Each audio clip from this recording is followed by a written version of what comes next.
மாண்புமிகு டெவலப்பர் அவர்களும் மாண்புமிகு டெஸ்டர் அவர்களும் இந்த அவையில் கூடியிருப்பது எதற்கு என்றால் 40 ஃபேக் டெஸ்ட் கேசஸை ரெடி செய்து டெவலப்பரின் மீது வீண் பழி சுமத்தி டெவலப்பருக்கு அவப்பெயர் என்பதே அதனால். மாண்புமிகு டெவலப்பர் அவர்கள் இப்போது பேசலாம். மாண்புமிகு எச்ஆர் மாண்புமிகு டெவலப்பர் பேசலாம். குட்டி கதை ஒண்ணு ஞாபகம் வருது, சொல்லாமா?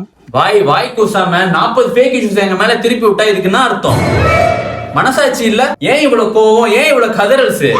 எதுக்கு? நாங்க டெவலப் பண்ண கோட் மேல அவதூறு வேற. ஏதோ அவங்களாலதான் ப்ரொடக்ஷனே ரன் ஆகுதாமா. வாய் இருந்தா என்ன வேணாலும் பேசலாமா? எதுக்கு?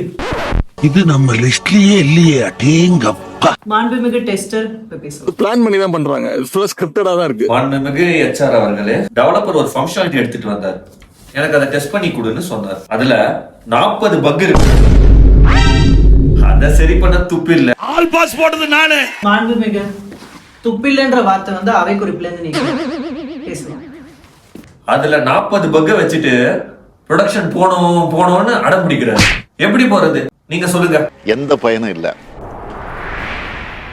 மாண்புமிகு எச்ஆர் அவர்களே, அது நாப்பா அது பக்கா மக்கா பகு அதை இன்னைக்கே நாங்க முடிக்கிறோம்.